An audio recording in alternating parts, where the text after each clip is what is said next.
নমস্কার বন্ধুরা, welcome to Bithi's kitchen. Bithi's কিচেনে সবাইকে স্বাগত।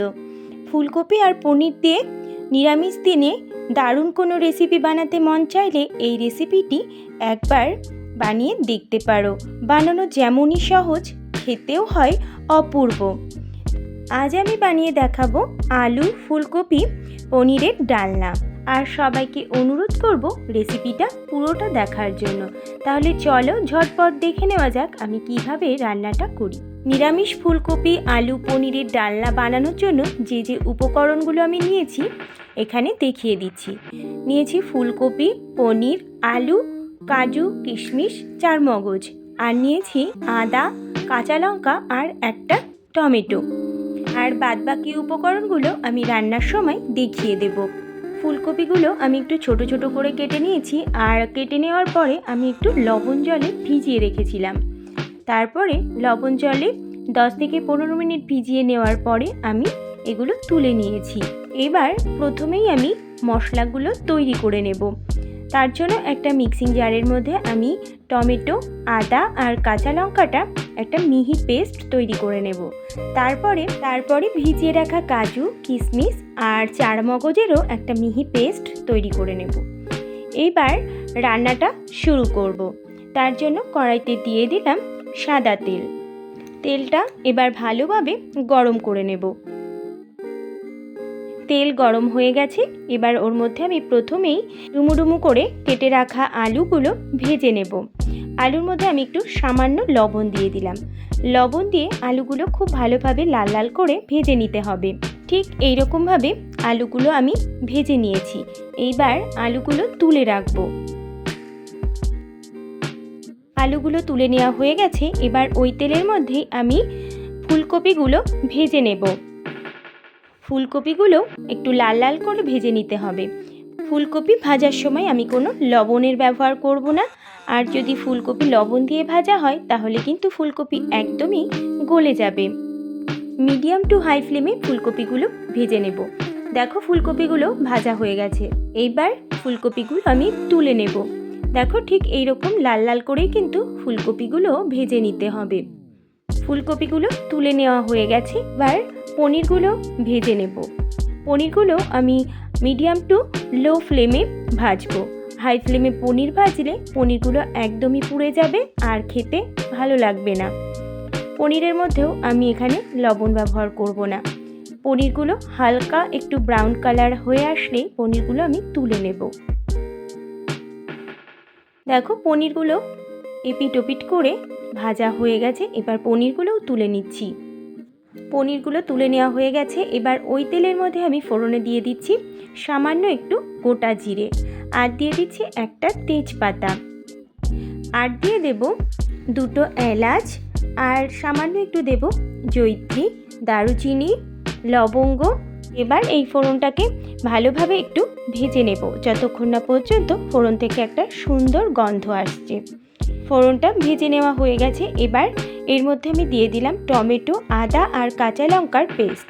এবার এই মশলার পেস্টটা দিয়ে আমি ভালোভাবে একটু কষিয়ে নেব 3-4 মিনিট ধরে, যতক্ষণ না পর্যন্ত আদা, কাঁচা লঙ্কা আর টমেটোর কাঁচা গন্ধটা চলে যায়। দেখো মশলাটা আমার ভালোভাবে কষিয়ে নেওয়া হয়ে গেছে আর মশলাটা থেকে তেল ছেড়ে দিয়েছে। এই সময় আমি এর মধ্যে দিয়ে দেব যে চারমগজ, কাজু বাদাম আর কিশমিশের পেস্টটা। আর এই সময় কিন্তু গ্যাসের ফ্লেমটা অবশ্যই লোতে রাখতে হবে, না হলে নিচে লেগে যাবে। যেহেতু এখানে কাজু, কিশমিশ আর চারমগজ দেওয়া আছে, তাই এখানে গ্যাসের ফ্লেমটা অবশ্যই লোতে রাখবো। সব কিছু মশলার সাথে ভালো করে মিশিয়ে নিয়ে আমি এবার গ্যাসের ফ্লেমটা লোতে রেখে ভালো করে কষিয়ে নেব। আর মশলা যত ভালো করে কষানো হবে রান্নার টেস্টটাও কিন্তু ততই সুন্দর আসবে। এই মশলাটা আমি 3-4 মিনিট কষিয়ে নিয়েছি। এবার আমি এর মধ্যে কিছু গুঁড়ো মশলা অ্যাড করব। তার জন্য এখানে দিয়ে দিচ্ছি 1 টিস্পুন জিরে গুঁড়ো, 1 টিস্পুন দেব ধনে গুঁড়ো, আর কালারের জন্য দেব 1 টিস্পুন কাশ্মীরি লঙ্কা গুঁড়ো, আর দিয়ে দেব পরিমাণ মতো হলুদ। এবার সব গুঁড়ো মশলাগুলো আমার দেওয়া হয়ে গেছে। এবার সমস্ত মশলা ভালো করে মিশিয়ে নিয়ে আমি আবারও মশলাটা কষিয়ে নেব। আমার রেসিপিগুলো যদি তোমাদের ভালো লাগে তাহলে অবশ্যই একটা লাইক করবে আর কমেন্ট করে জানাবে তোমাদের কেমন লাগছে। দেখো মশলাটা একটু কষিয়ে নেওয়া হয়ে গেছে আর মশলাটা থেকে একটু তেল ছেড়ে এসছে। এই সময় আমি এর মধ্যে দিয়ে দিলাম পরিমাণ মতো লবণ আর দিয়ে দিচ্ছি টেস্টের জন্য 1 টিস্পুন চিনি। যেহেতু এটা নিরামিষ রান্না আর নিরামিষ রান্নায় একটু চিনি ব্যবহার করলে খেতে কিন্তু ভীষণই সুন্দর হয়। এবার লবণ আর চিনিটা দিয়ে মশলার সাথে ভালোভাবে একটু নাড়াচাড়া করে নেব। মশলাটা আমার কষিয়ে নেওয়া হয়ে গেছে। এবার আমি মশলার মধ্যে দিয়ে দেব আগে থেকে ভেজে রাখা আলুগুলো আর ফুলকপিগুলো। এবার আলু আর ফুলকপি একসাথে মশলার সাথে ভালোভাবে কষিয়ে নেব। আলু ফুলকপি পনির হয়তো সকলেই খেয়ে থাকবে, কিন্তু একবার হলেও অন্তত এইরকমভাবে রান্না করে দেখতে পারো, খেতে কিন্তু অসাধারণ হয়। কোনো বন্ধু যদি আমার চ্যানেলে নতুন হয়ে থাকো তাহলে আমার চ্যানেলটা সাবস্ক্রাইব করে নিয়ে পাশে থাকার অনুরোধ করব, আর পাশে থাকা বেল আইকনটা অবশ্যই একবার প্রেস করে দেবে, কারণ আমি যখন চ্যানেলে কোনো নতুন রেসিপি দেব সবার আগে তোমাদের কাছে পৌঁছে যাবে। দেখো ফুলকপি আলু আর মশলাটা খুব ভালোভাবে কষিয়ে নেওয়া হয়ে গেছে। এবার আমি এর মধ্যে দিয়ে দিলাম পরিমাণ মতো গরম জল, আর অবশ্যই এখানে গরম জলটা ব্যবহার করার চেষ্টা করবে। গরম জল দিলে রান্নার কালার আর টেস্ট দুটোই কিন্তু ভীষণই সুন্দর আসে। এবার জলটা দিয়ে সব কিছু ভালোভাবে একটু নাড়িয়ে নিচ্ছি। তারপরে আমি এর মধ্যে দিয়ে দেব পরিমাণ মতো লবণ। এবার লবণটা দিয়ে আমি একটু মিশিয়ে দিচ্ছি। এবার ঢাকা দিয়ে রান্নাটা আমি করে নেব। 5-7 মিনিট আমি ঢাকা দিয়ে রান্নাটা করব। দেখো 5 থেকে 7 মিনিট পরে আমি ঢাকাটা তুলে নিচ্ছি।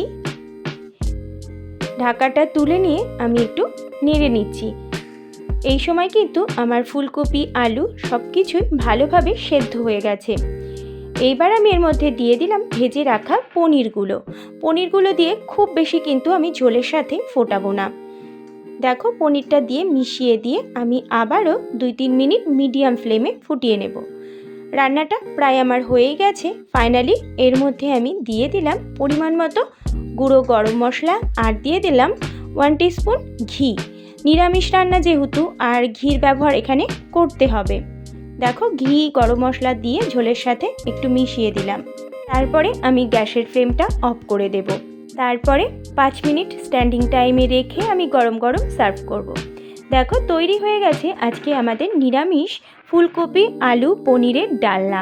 দুর্দান্ত স্বাদের এই পনির ফুলকপি আলুর ডালনা ভাত, রুটি, পোলাও, ফ্রাইড রাইস, লুচি, পরোটা সব কিছুর সাথে কিন্তু ভীষণই ভালো লাগবে। তোমরাও নিরামিষ দিনে বাড়িতে একবার বানিয়ে দেখতে পারো। আশা করছি সকলেরই ভীষণ ভালো লাগবে। তাহলে বন্ধুরা, আমার আজকের এই নিরামিষ পনির আলু ফুলকপির ডালনা যদি তোমাদের ভালো লাগে তাহলে অবশ্যই একটা লাইক করবে আর কমেন্ট করে জানাবে তোমাদের কেমন লাগছে। তোমাদের সুন্দর সুন্দর কমেন্ট আমার রান্না করার উৎসাহ আরও বাড়িয়ে দেয়। আজ তাহলে আসি, আবার হাজির হব অন্য কোনো রেসিপি নিয়ে।